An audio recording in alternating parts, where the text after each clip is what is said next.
नमस्कार। प्राइम न्यूजमा स्वागत छ। म दृष्टिवाणी धिताल। म संगीता कटवाल। सुरु गरौं अहिलेसम्मका हेडलाइन्सबाट।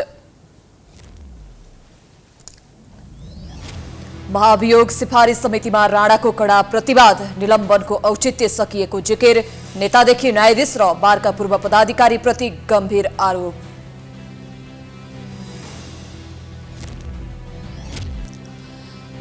सत्ता गठबन्धन सीट बाँडफाँडमै अल्झियो। कांग्रेस पदाधिकारी बैठकमा शेखर समूहको बटम लाइन 100 सीट, ससाना दल जम्मा गरी गठबन्धन बनाउँदै एमाले।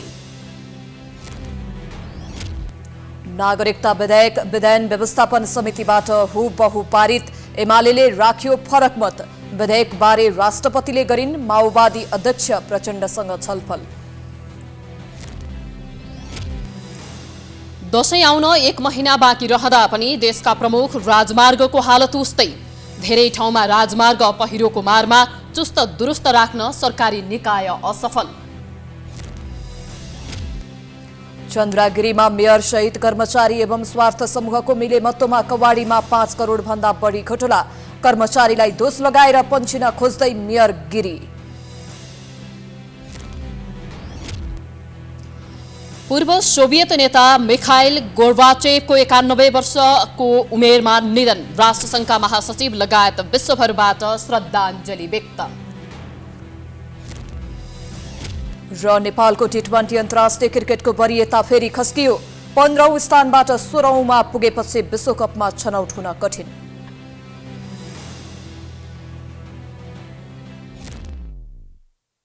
अब प्राइम न्यूज विस्तारमा। सत्ता गठबन्धनका दलहरू सीट बाँडफाँडमै अल्झिएका छन्।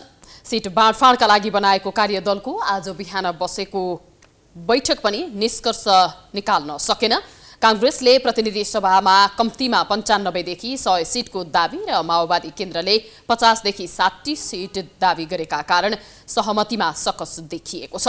अन्य गठबन्धनमा सहभागी दलले पनि सम्मानजनक रूपमा सीट बाँडफाँड हुनुपर्ने भन्दै कांग्रेससँग बार्गेनिङ गरिरहेको छ। यद्यपि नेताहरूले छिट्टै सीट बाँडफाँड प्रक्रिया टुङ्ग्याउने बताउन छोडेका छैनन्। यसअघि शीर्ष नेता तहमा समेत यसबारेमा छलफल भएको थियो। यसअघि गठबन्धनका नेताहरूले भदौ पहिलो हप्तासम्ममा सीट बाँडफाँड तथा भागबण्डा मिलाउने गरी काम गर्ने र चुनावी तयारीमा लाग्ने बताएका थिए। तर सीट बाँडफाँड प्रक्रिया जहाँको त्यही एउटा साझा घोषणापत्र नभए पनि साझा एउटा प्रतिबद्धता, हामी के को लागि सँगै जाँदैछौँ भन्ने प्रतिबद्धता एउटा पेपर बनाऊ भन्ने भएको छ। त्यसैले असाध्यै सकारात्मक ढङ्गले छलफल अगाडि बढेको छ र सबै दलहरू एकअर्कामा अहिले सत्तारूढ गठबन्धनमै तालमेल गरेर जाउँ भन्ने हाम्रो आफ्नो पार्टीको निर्णय छ। यही स्पिरिटमा सँगै जाउँ भन्ने नै प्रस्तुत भएको छ।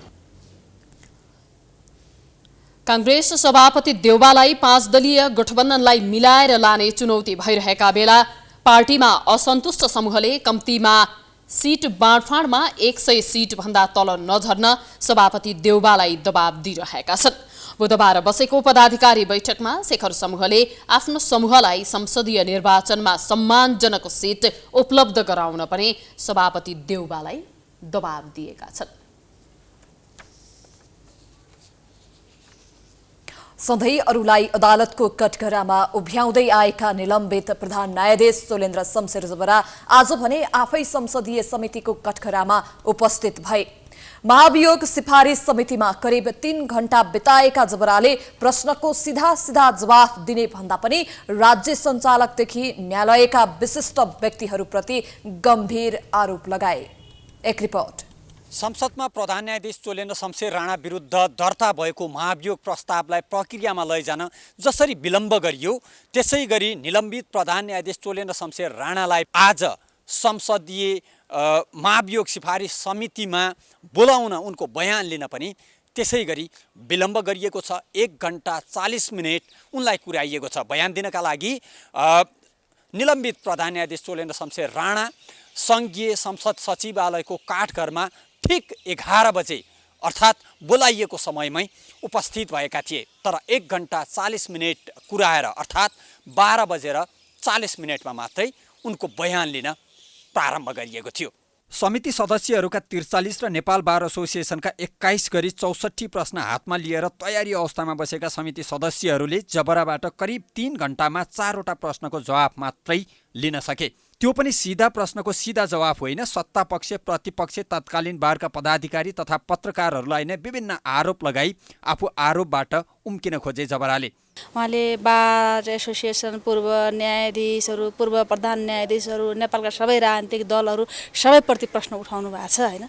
त्यो हामीले सुनेका छौँ उत्तर आज। अब अहिले आज बढी त उत्तर सुन्ने कुरा नै भयो हामीले होइन। त्यस कारणले गर्दाखेरि मिडिया पनि भनौँ न सबैप्रति अब प्रश्न छ उहाँको। उनले लगाएका आरोपहरूलाई आफू जाने अवस्थामा अरूलाई पनि नछाड्ने मनोविज्ञानका रूपमा हेर्न सकिएला, तर ती सबै आरोप निराधार नै थिए भनेर भन्न सकिने अवस्था भने पक्कै छैन। विशेष गरी उनले तत्कालीन नेपाल बार एसोसिएसनका पदाधिकारीलाई विभिन्न आरोप लगाएका छन्। बारका साथीहरूले तोकेर नामै तोकेर कसैले मलाई मुख्य न्यायाधीश, कसैले मलाई चाहिँ न्यायाधीश बनाउन भनेर प्रस्ताव गरे। लीलामणि पौडेलले चाहिँ नि मुख्य न्यायाधीश हो र श्रेष्ठ चण्डेश्वर श्रेष्ठले न्यायाधीश कसैका लागि नाम प्रस्तावित गर्नुभयो। मैले सबै चित्त बुझाउन सकिनँ। कसैको गुठीको मुद्दा मलाई भन्नुभयो, मैले त्यो फैसला गर्न सकिनँ। यस्ता कारणले म माथि अभियोग लाग्यो भन्ने उहाँको कुरा छ। संसदमा महाभियोग दर्ता भएको करिब 6 महिनापछि मात्रै त्यसलाई प्रक्रियामा लगिएको विषयमा पनि उनले प्रश्न उठाएका छन्। उनले बहुचर्चित ललिता निवास जग्गा प्रकरणमा अन्तिम फैसला आउनै लाग्दा आफूमाथि महाभियोग लगाइएको भन्दै कतिपय दलका शीर्ष नेताहरूमाथि औँला उठाएका छन्। त्यति मात्रै होइन, आफूमाथि लागेका आरोप निराधार भएको बताउँदै महाभियोगको औचित्य समाप्त भइसकेको तर आफू संसदको सम्मानका लागि मात्रै समितिमा सहभागी भएको जवाफ दिएका थिए जबराले। महाभियोग प्रस्तावको प्रतिरक्षा गर्ने क्रममा भनिएका सबै कुराहरूलाई हामीले सामान्य रूपमा लिन्छौँ। महाभियोगै लाग्नु हुँदैन थियो भन्ने त उहाँको प्रतिरक्षा होला। सँगसँगै उहाँले फेरि पनि महाभियोगमा उल्लेखित अभियोगहरूका बारेमा सफाई दिने क्रम, सफाईका आधारहरू प्रस्तुत गर्ने क्रम जारी छ। करिब 3 घण्टाको बयानमा 4वटा प्रश्नको जवाफ लिएका समिति सदस्यहरूले पहिलो दिन उनलाई सामान्य हालचाल सोधेका थिए। पारिवारिक अवस्था, स्वास्थ्य अवस्था बारे पनि प्रश्न सोधिएको थियो।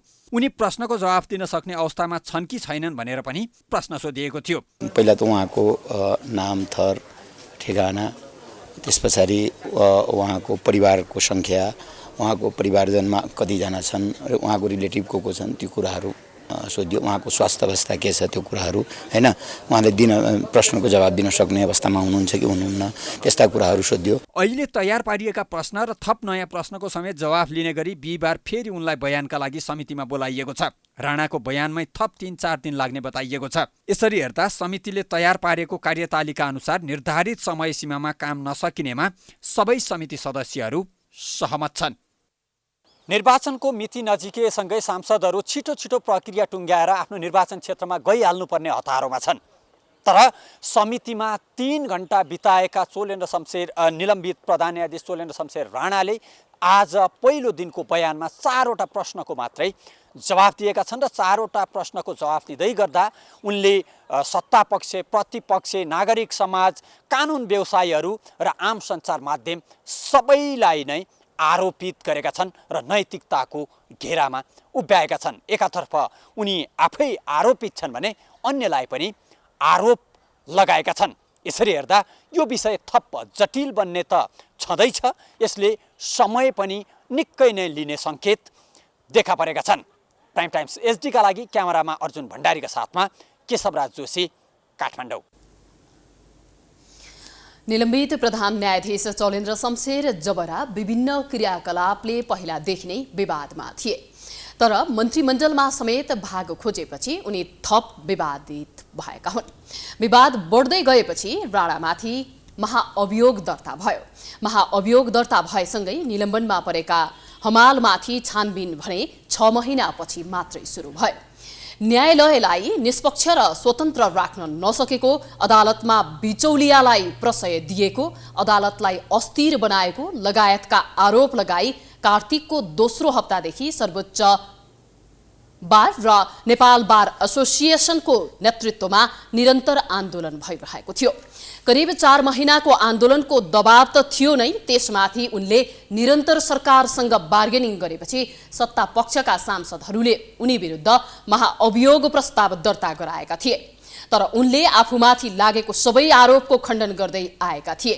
प्राइम टाइम्स टेलिभिजनको कार्यक्रम जनता जान्न चाहन्छन्मा अन्तर्वार्ता दिएको विषय पनि त्यत्तिकै विवादित बन्यो। उनले आफूले फैसला गरेका मुद्दाहरूको समेत बचाउ गरेपछि उनी थप विवादमा आएका थिए। भोलि कसले देखाएको छ र कसको समय निश्चित हुन्छ र संविधानले चाहिँ निश्चित गरेका छ। तर म त चलेन्द्र हुने सुन्नु न होइन म त चलेन्द्र हुने होइन मेरो चाहिँ निश्चित हुन्छ र त्यसो चलेन्द्र शमशेर जवराले पद छोड्न पनि जानेको छ होइन ऋषिजी मैले भनिहालेँ नि मैले चाहिँ पद छोड्ने भने त त्यो संवैधानिक विधि र प्रक्रिया बमोजिम हो। जबसम्म म त्यो पदमा रहन्छु मैले त्यो विधि र प्रक्रियालाई नै हेर्ने हो। त्यो विधि र प्रक्रिया बमोजिममा मैले जाने हो। त्यसदेखि बाहेकका परिस्थितिहरू पनि हुन्छ नि होइन अब तपाईँलाई मैले भने नि होइन। शेरबहादुर देउवाले मन्त्री परिषदमा राणाका ज्वाइँ पर्ने गजेन्द्र हमाललाई मन्त्री बनाएपछि सरकारमा समेत भाग खोजेको भन्दै उनी विरुद्ध आरोप थपिएको थियो।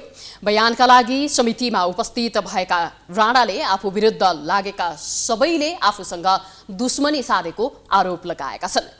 महाअभियोग लाग्नुपर्ने गरी आफूले कुनै गल्ती नगरेको बयान उनले दिएका छन्।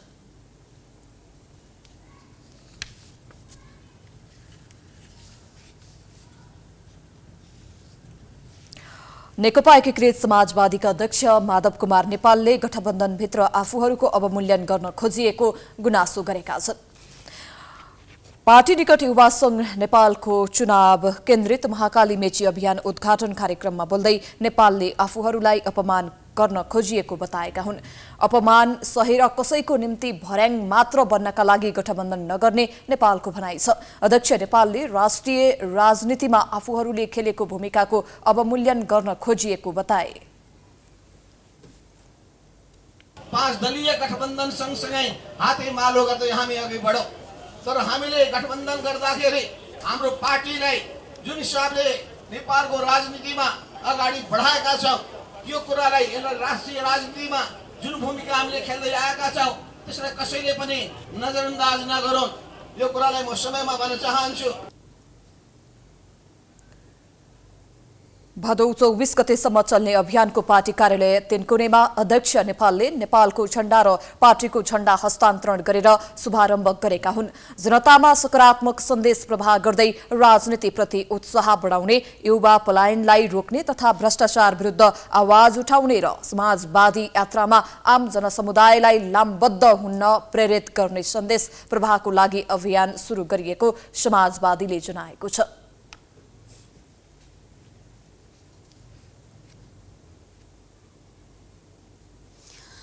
सत्तारूढ गठबन्धन अप्राकृतिक भएको भन्दै आरोप लगाउने प्रमुख प्रतिपक्ष दल नेकपा एमाले पनि चुनावी तालमेलका लागि हात अगाडि बढाएको छ। एमालेले पूर्वपञ्चहरूको पार्टी राप्रपा नेपाल तथा जनमत पार्टी त्यसैगरी परिवार दल लगायत आधा दर्जन साना दलसँग चुनावी तालमेल गर्ने भएको छ। एक रिपोर्ट। 2074 सालमा सम्पन्न प्रतिनिधि सभाको निर्वाचनमा एमाले माओवादीको वामपन्थी गठबन्धनले झण्डै 2/3 बहुमतको हाराहारीमा जित निकालेका थिए। झण्डै 2/3 जितेपछि हौसिएका एमाले र माओवादी केन्द्रले पार्टी नै एकीकरण गरेर नेकपा बनाएका थिए। तर पार्टीभित्रको आन्तरिक झगडाले नेकपाको सरकार 3.5 वर्षमै ढल्यो र एमाले माओवादी बेग्ला बेग्लै राजनीतिक दलका रूपमा क्रियाशील छन्। मङ्सिर 4 गते हुने संसदीय निर्वाचनमा 5 दलीय गठबन्धनले चुनावी तालमेल गर्ने निश्चित जस्तै भएपछि प्रतिपक्षी दल एमालेले पनि पूर्व पञ्चहरूको पार्टी राप्रपा नेपाल तथा नेपाल परिवार दल, सुशासन पार्टी, जनमत पार्टी, राष्ट्रिय जनमुक्ति पार्टी लगायतका पार्टीसँग जिल्ला तहमा तालमेल गर्ने रणनीति लिएको छ। साना दलसँग तालमेल प्रभावकारी नहुने कुरा स्थानीय तहको नतिजाबाट एमाले नेताहरूले बुझिसकेका छन्। तर पनि 5 दलीय गठबन्धनका कारण जस्तो दलसँग पनि तालमेल गर्नुपर्ने बाध्यतामा एमाले छ। राप्रपा नेपालसँगको अस्तिको स्थानीय चुनावको सहकार्यले हामीलाई देखाइसक्यो कि उहाँहरूसँग केही पनि छैन भन्ने कुरा। राप्रपाको हकमा राजेन्द्र लिङ्गदेनजीले प्रयास गर्दै हुनुहुन्छ एमालेसँग मिलेर जानका लागि। हामी सोचिरहेका छौँ, हामीले खास केही गरेका छैनौँ। त्यो हुँदा पनि राष्ट्रिय स्तरमा हुन्न, केही खास 1-2वटा क्षेत्रमा स्थानीय स्तरमा हुन्छ। त्यो जिल्ला हेरिकन सिके राउतको पनि तराईका केही जिल्लाहरूमा सानोत्यानो केही छिटपुट होला, स्थानीय चुनावमा त खास देखिएन होइन। त्यसो भएको हुनाले चाहिँ उहाँहरूसँग पनि यसो कहाँसम्म पुगिन्छ त्यहाँसम्म जाने प्रयास हामी गर्छौँ। विशेष गरेर राजेन्द्र लिङदेन नेतृत्वको रापरपासँग एमाले अध्यक्ष ओलीले कार्यगत एकता गर्न चाहेका छन्। उनकै चाहना अनुसार लिङदेनले 1 महिना अघि बालकोट स्थित ओली निवासमा 1.5 घण्टा वार्ता गरेका थिए। लिङदेनले ओलीको क्षेत्रमा पर्ने दमक नगरपालिकामा काङ्ग्रेसको सहयोगमा रापरपाका नेता राम थापा मेयर बनेको स्मरण गराउँदै केही समय पर्खन ओलीलाई आग्रह गरेका थिए। लिङदेनको सहयोग बिना अध्यक्ष ओलीले निर्वाचन जित्न कठिन हुने अनुमान समेत गर्न थालिएको छ। यसकै कारण रापरपासँग एमाले चुनावी तालमेल गर्ने हतारोमा छ। सबै तहमा कुराहरू भइरहेछ। विशेष गरिकन केही अब सबै ठाउँमा थामी गर्न सक्ने अवस्था पनि नरहला। तथापि अब त एमाले पनि राप्रपासँगको तालमेलका कुराहरू चाहिँ पब्लिक गरेको छ र हामीले अलिक दिन अगाडिदेखि नै हाम्रो सहकार्यको कार्यहरू भइरहेकै छन्। हामीलाई विश्वास छ यो हप्ता दिनसम्ममा यो कार्य पुरा हुन्छ। पछिल्लो अवस्थामा गठबन्धनमा सामेल हुने तयारी गरेको लोकसभालाई सत्ता गठबन्धनले महत्त्व नदिएपछि लोकसभा पनि एमाले नजिक पुगेको छ। गठबन्धनको कुरा त बिरबलको खिचडी जस्तो भइसक्यो। त्यो 5 दलीय गठबन्धनकै कुरा मिलिरहेको छैन। त्यही लत्तम जुत्ता भइरहेको छ। कसले कति सिट लिने त्यहाँ मारपिट भइरहेको छ। स्वार्थ चाहिँ पुरा भइरहेको छ नि कसैको। 5 दलभित्रै त्यस्तो लडाइँ झगडा भएको अवस्थामा हामी त्यहाँ लडाइँ झगडामा फस्नु जाने गठबन्धनको सन्दर्भमा। त्यसले त ढोका त खुलै छ नि। एमालेसँग पनि अब कुरा हुन्छ। राजनीतिका जानकारले भने परम्परावादी मान्यताको वकालत गर्दै आएको राप्रपा नेपाल लगायतका दलसँग चुनावी तालमेल गर्नु एमाले स्थापना गरेको इतिहास, मूल्य, मान्यता र पृष्ठभूमि विपरीत भए पनि उसको बाध्यता भएको बताएका छन्। एमाले दक्षिणपन्थी पार्टीहरूसँग चाहिँ हातेमालो गर्ने, राजावादीहरूसँग, क्रिस्चियनवादीहरूसँग त्यो उसको पृष्ठभूमि र इतिहास र उसले स्थापित गरेको र उसले चाहिँ आफ्नो पार्टीलाई जुन चाहिँ विचार र कार्यक्रम लिएर अगाडि बढेछ त्यो सब मिल्दैन। त्यो नमिल्ने पनि त्यो गर्न ऊ किन बाध्य छ भने त्यो पार्टीहरूले डराएको छ, कमजोर भएको छ। भावी निर्वाचनलाई लिएर चाहिँ त्रसित छ। संसदीय निर्वाचनको अङ्कगणित परिवर्तन गर्न एमालेलाई थप चुनौती खडा भए पनि उसले चुनावी माहौल कस्तो बनाउँछ त्यसैमा एमालेको भावी राजनीतिको मार्गरेखा तय हुनेछ। Political bureau, prime HD, Kathmandu. Nekapa एमालेका अध्यक्ष केपी शर्मा ओलीले आगामी निर्वाचनमा 150 सिट जित्ने दावी गरेका छन्। कञ्चनपुरको महेन्द्रनगरमा पूर्व मन्त्री लगायतका नेता कार्यकर्तालाई एमालेमा स्वागत गर्दै प्रत्यक्ष र समानुपातिक र प्रत्यक्षतर्फ गरेर 150 सिट जित्ने दावी गरेका हुन्। गठबन्धनले जिते देश हार्छ, विकास र समृद्धि हार्छ, त्यसैले एमाले जित्नुपर्ने बताए। अहिलेको गठबन्धन सरकारले राष्ट्रिय ढुकुटीको दुरुपयोग गरिरहेको तथा देश र जनताका लागि भन्दा गठबन्धनका नेता र व्यक्तिगत स्वार्थका लागि काम गरिरहेको उनले आरोप लगाए। आफ्नो नेतृत्वको सरकारले जारी गरेको लिम्पियाधुरा लिपुलेख र कालापानी सहितको नयाँ नक्साका विषयमा समेत अहिलेको सरकार बोल्न नसकेको आरोप लगाए। कम्तीमा 150 प्रत्यक्ष र समानुपातिक गरेर 150 सिट जित्नेछौँ। दुनियाँ आश्चर्यचकित। शेरबहादुरजीले उहिलेदेखि 48 देखि सांसद भएर 5 पल्ट प्रधानमन्त्री भएर के चाहिँ काम गर्नुभयो? डडेलधुराका लागि के गर्नुभयो? देशका लागि के गर्नुभयो? केका लागि के गर्नुभयो उहाँले? अब के गर्न खोज्दै हुनुहुन्छ उहाँहरू तपाईँहरूलाई थाहा होला। एमाले सत्ता बाहिर हुँदा समेत पार्टीमा प्रवेश गर्ने जनलहर बढेको भन्दै अध्यक्ष ओलीले सत्तारूढ गठबन्धनमा नेताहरू देखिए पनि जनता भने एमालेमा रहेको टिप्पणी गरे।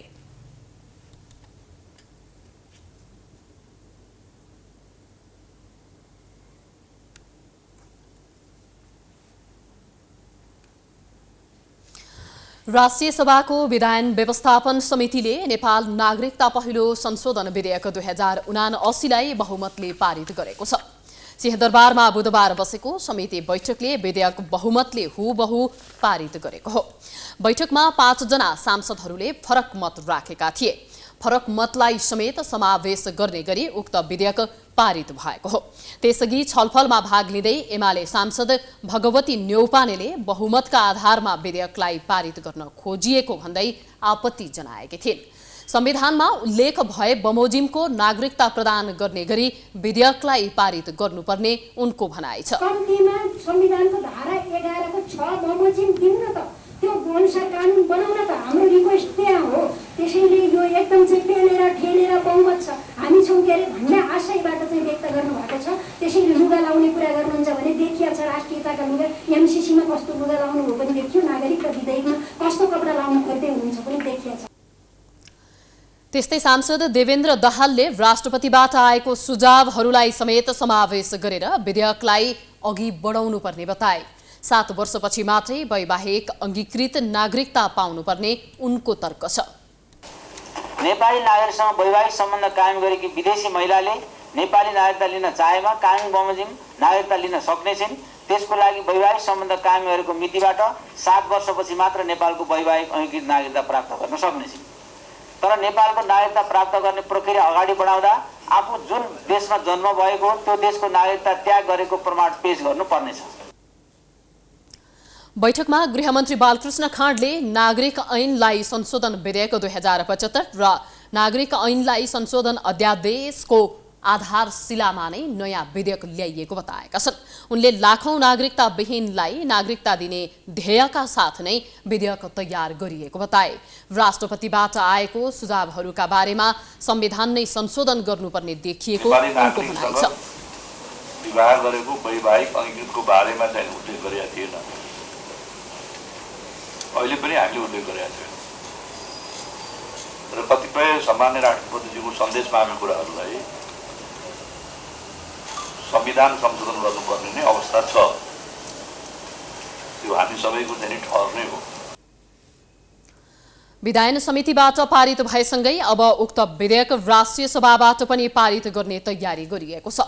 संघीय संसदको दुवै सदनबाट पारित यो विधेयक प्रमाणीकरणका लागि राष्ट्रपति समक्ष पठाइएकोमा राष्ट्रपतिबाट साउन 29 गते 8 बुँदे सन्देश सहित प्रतिनिधि सभामा फिर्ता भएको थियो।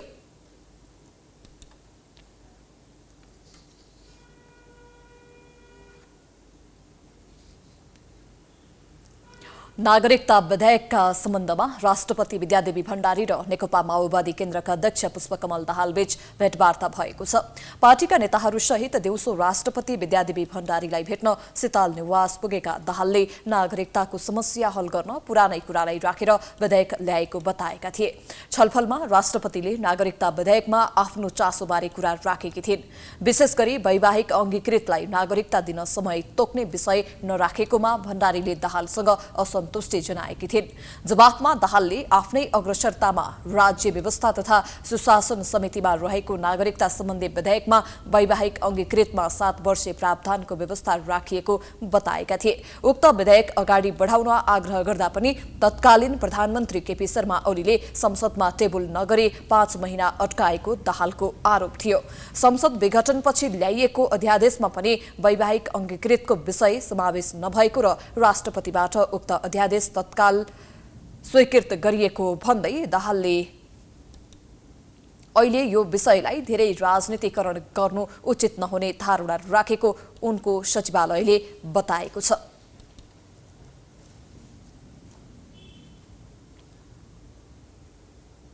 वर्षायाममा देशका मुख्य सडक प्राय जस्तो अवरुद्ध भइरहेका छन्। मुख्य गरी सिद्धार्थ पृथ्वी महेन्द्र राजमार्ग लगायत विभिन्न सडक खण्डमा सधैँ नै पहिरो भूक्षय र ठूला ठूला खाडलका कारण सडकमा यात्रा गर्ने यात्रुले निकै शास्ति खेप्छन्।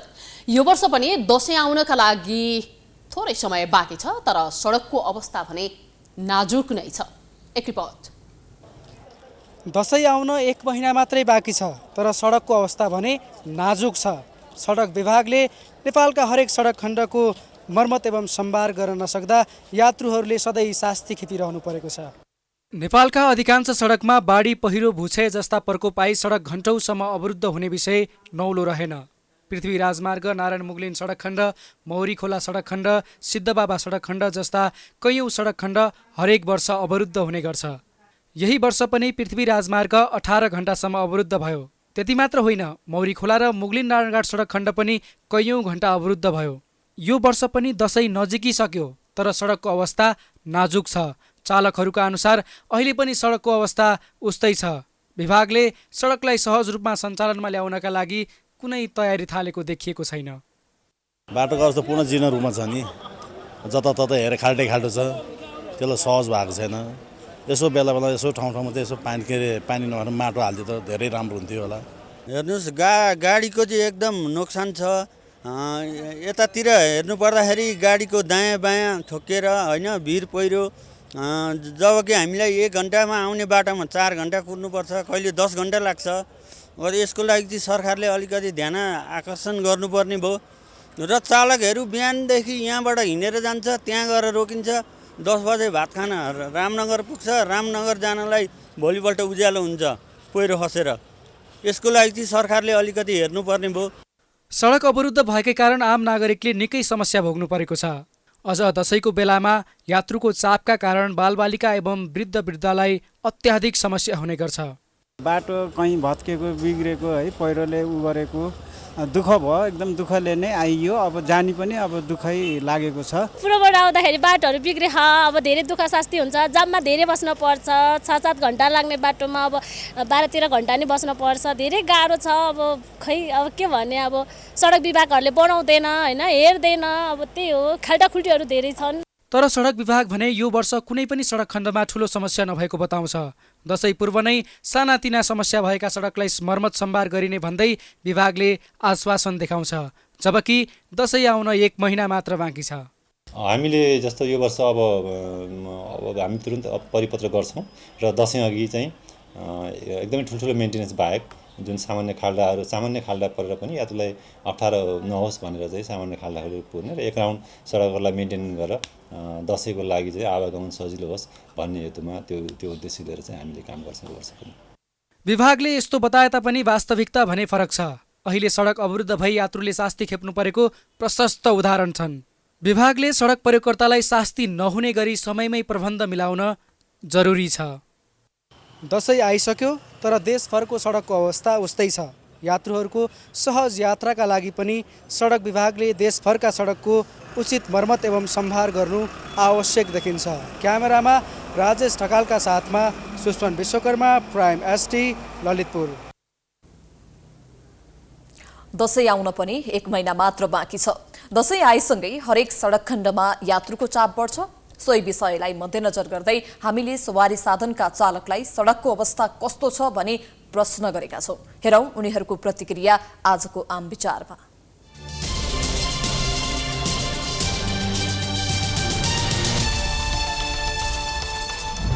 अवस्था त ठिक छैन हैन। अब दरबाङडी खाएको हामी हिजो अब आमबोटमा पहिरो गएर त्यही जाम परेर आइयो भर्खर बल्ल। सडक विभागले त्यति कमसेकम खाल्टाखुल्टीमा पिच नगर्दा पनि कमसेकम माटा त हालिदिन पाएर अलिकता त्यो ग्राभेल गरिदिनसम्म सको भन्ने त हुन्छ नि त। बाटोको अवस्था चाहिँ एकदमै नाजुक नै छ हैन।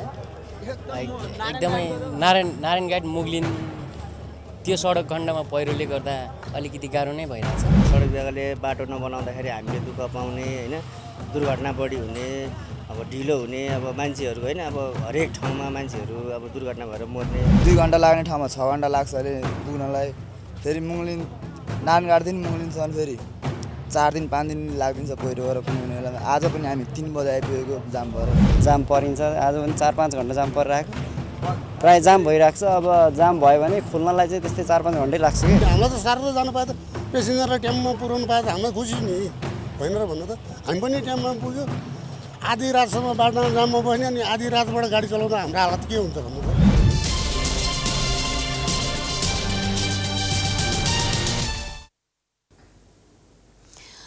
चन्द्रागिरी नगरपालिका कबाडीको राजस्व सङ्कलनमा झण्डै 5 करोड रुपैयाँ हिनामिना गरेको खुलासा भएको छ।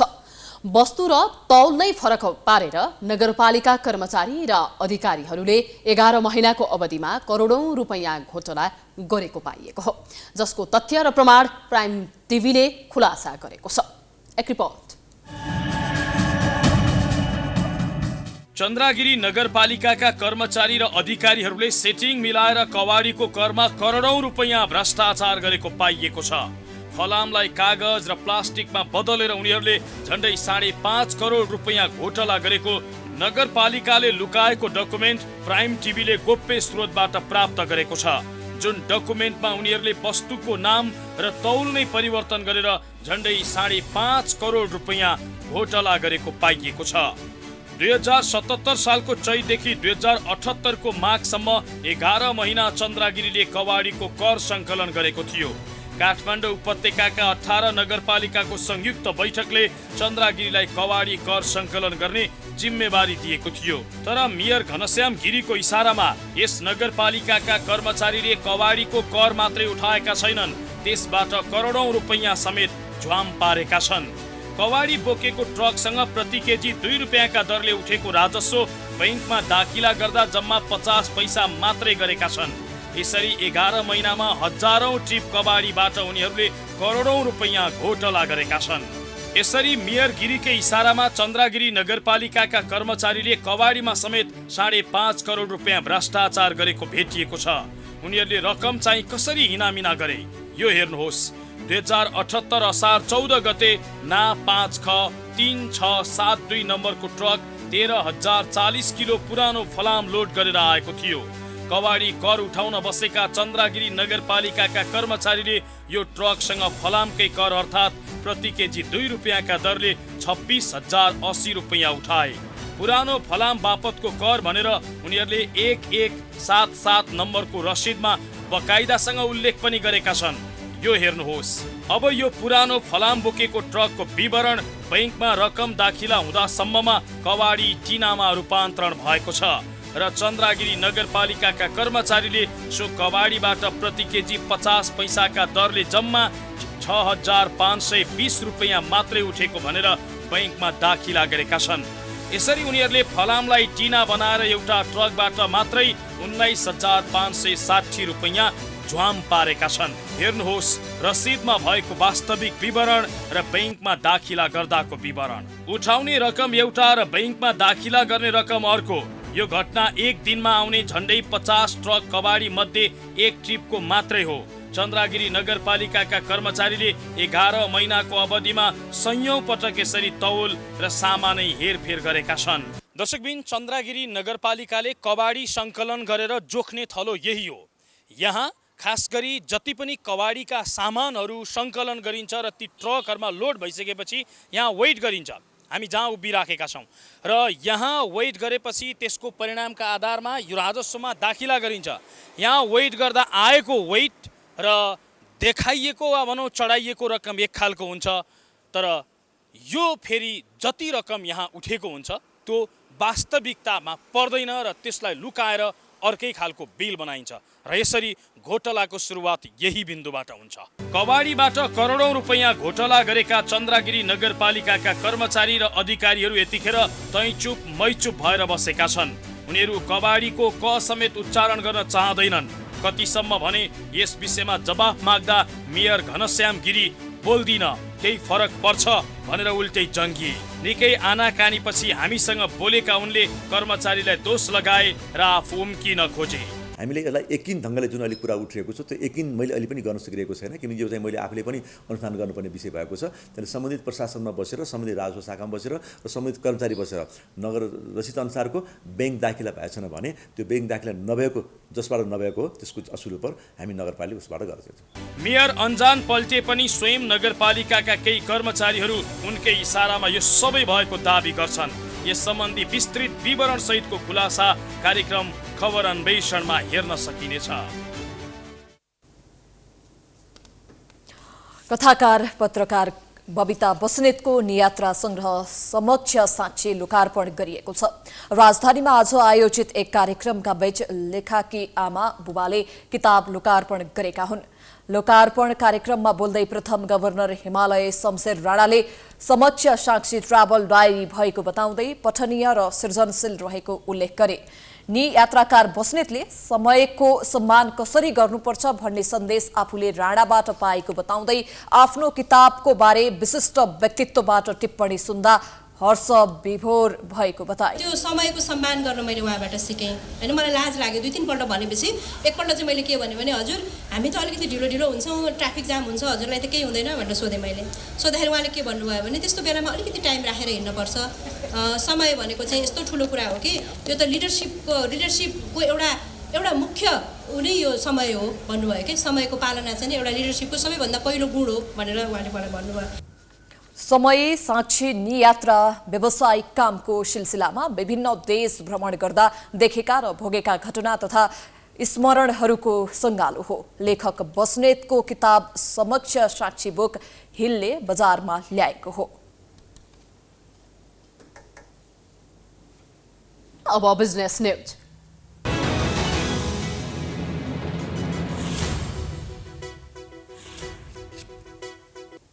धनुषाका तत्कालीन प्रमुख जिल्ला अधिकारी एवं मुआवजा निर्धारण समितिका अध्यक्ष वसन्तराज गौतम सहित 13 जनामाथि भ्रष्टाचार मुद्दा दायर गरिएको छ।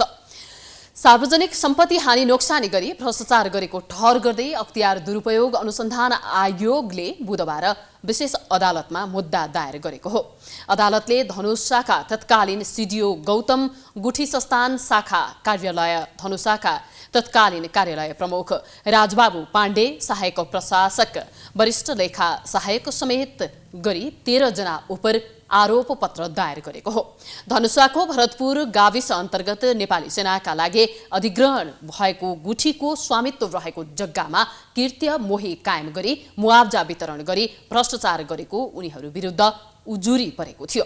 उजुरी छानबिन गर्दा सरकारी सार्वजनिक निकाय गुठी संस्थानलाई नै प्राप्त हुनुपर्ने रकम कृत्य मोहे खडा गरी मुआवजा दिई उनीहरूले बदनियतका साथ 1,14,66,667 रुपैयाँ भ्रष्टाचार गरेको पुष्टि भएको अख्तियारको आरोप पत्रमा उल्लेख गरिएको छ। पूर्व सिडिओ गौतममाथि 1,14,66,667 रुपैयाँ बिगो कायम गरी भ्रष्टाचार ऐन बमोजिम कैद सजाय र असुल उपर गर्न माग दावी गरिएको छ।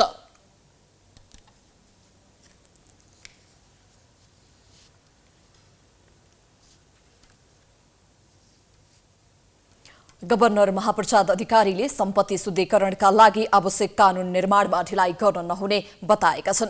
सिंहदरबारमा बुधबार बसेको अर्थ समिति बैठकमा गभर्नर अधिकारीले सम्पत्ति शुद्धिकरणसँग सम्बन्धित ऐनमा संशोधन गरी यसको प्रभावकारिता बढाउन ढिलाइ गर्न नहुने बताएका हुन्। उनले विभिन्न क्षेत्रमा सम्पत्ति शुद्धिकरण सम्बन्धी जोखिम देखिँदै गएको बताए।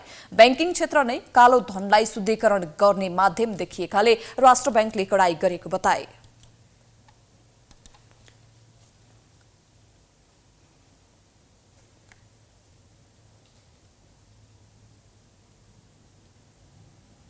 बैंकिङ सिस्टमले चाहिँ यसरी इलिगल मनीलाई लिगल बनाउन दिनु हुँदैन भन्ने सन्दर्भमा हाम्रा नर्म्सहरू हाम्रा डाइरेक्टिभ्सहरू छन्। लिखित रूपमा कुनै त्यस्तो समस्या छैन र हामीले हाम्रो कारबाहीहरूको लागि पनि प्रभावकारी रूपमा अगाडि लगिरहेछौँ। डेडिकेटेड डिभिजन बनाएका छौँ मनी लन्ड्रिङ नै ब्याङ्कहरूभित्र हेर्नलाई र त्यहाँबाट आएका रिपोर्टको आधारमा ब्याङ्क वित्तीय संस्थाहरूले कहीँ कतै कमजोरी गरेर देख्यौँ भने कारबाहीको दायरामा पनि ल्याएछौँ। पेनाल्टीहरू पनि लगाइरहेछौँ रेगुलर बेसिसमा। पछिल्ला वर्षहरूमा पेनाल्टीहरू पनि निकै लाग्दै आएका छन्। गभर्नर अधिकारीले अहिले डिजिटल पेमेन्ट बढ्दै गएको र असारमा मात्रै 42 लाखवटा कारोबार भएकाले यस क्षेत्रलाई थप नियमन गर्दै अघि बढ्ने जिकिर गरे। बैठकमा सम्पत्ति शुद्धिकरण अनुसन्धान विभागका महानिर्देशक प्रेम प्रसाद भट्टराईले वित्तीय अपराध नियन्त्रणले मुलुकको अर्थतन्त्रमा ठूलो सहयोग पुग्ने भएकाले यस क्षेत्रको कानूनलाई आवश्यकता अनुसार संशोधन गर्दै जानुपर्ने बताए। समितिका सभापति कृष्ण प्रसाद दाहालले सम्पत्ति शुद्धिकरण साक्षरतालाई प्रभावकारी बनाउनुपर्ने र यसमा सरोकारवालाहरूले विशेष भूमिका निर्वाह गर्नुपर्ने धारणा राखेका छन्।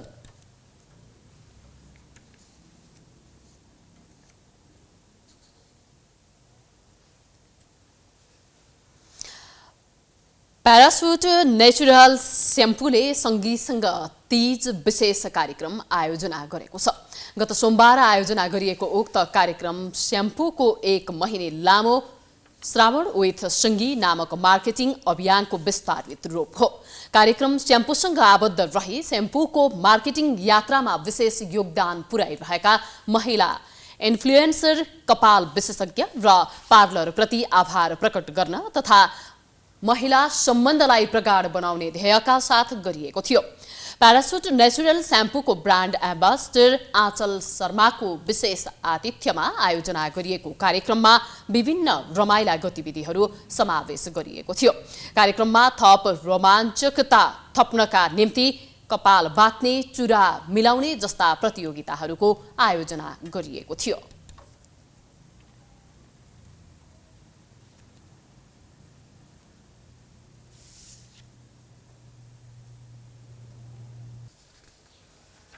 अब स्पोर्ट्स न्यूज।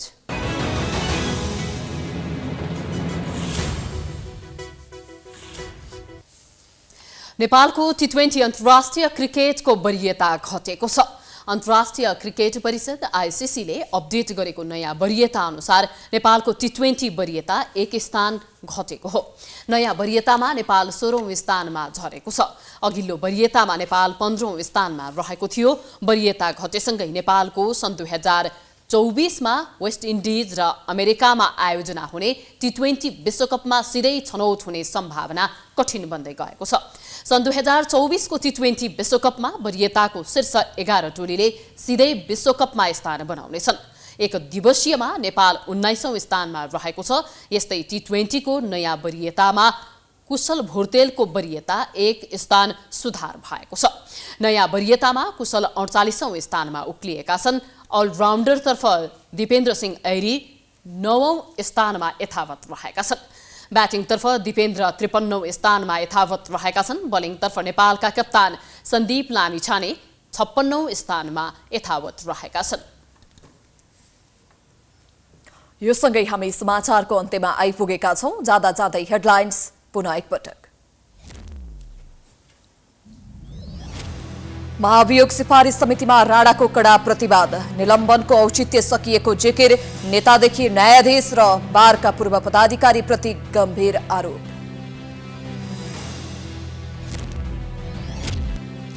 सत्ता गठबन्धन सीट बाँडफाँडमै अल्झियो। कांग्रेस पदाधिकारी बैठकमा शेखर समूहको बटम लाइन 100 सीट। ससाना दल जम्मा गरी गठबन्धन बनाउँदै एमाले। नागरिकता विधेयक विधान व्यवस्थापन समितिबाट हुबहु पारित। एमालेले राख्यो फरक मत। विधेयकबारे राष्ट्रपतिले गरिन् माओवादी अध्यक्ष प्रचण्डसँग छलफल। दशैं आउन 1 महिना बाँकी रहँदा पनि देशका प्रमुख राजमार्गको हालत उस्तै। धेरै ठाउँका राजमार्ग पहिरोको मारमा चुस्त दुरुस्त राख्न सरकारी निकाय असफल। चन्द्रागिरीमा मेयर सहित कर्मचारी एवं स्वार्थ समूहको मिले मत्तोमा कवाडीमा 5 करोड भन्दा बढी घोटाला। कर्मचारीलाई दोष लगाएर पन्छिन खोज्दै मेयर गिरी। पूर्व सोभियत नेता मिखाइल गोर्बाचेभको 91 वर्षको उमेरमा निधन। राष्ट्रसङ्घका महासचिव लगायत विश्वभरबाट श्रद्धाञ्जली व्यक्त। र नेपालको टी20 अन्तर्राष्ट्रिय क्रिकेटको वरीयता फेरि खस्कियो। 15औं स्थानबाट 16औंमा पुगेपछि विश्वकपमा छनौट हुन कठिन।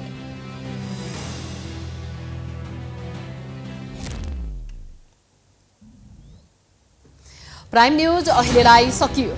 यसपछिको प्रस्तुति जनता जान्न चाहन्छन् ऋषि धमलाको साथमा। हेर्दै गर्नुहोला प्राइम टाइम्स एसडी। नमस्कार।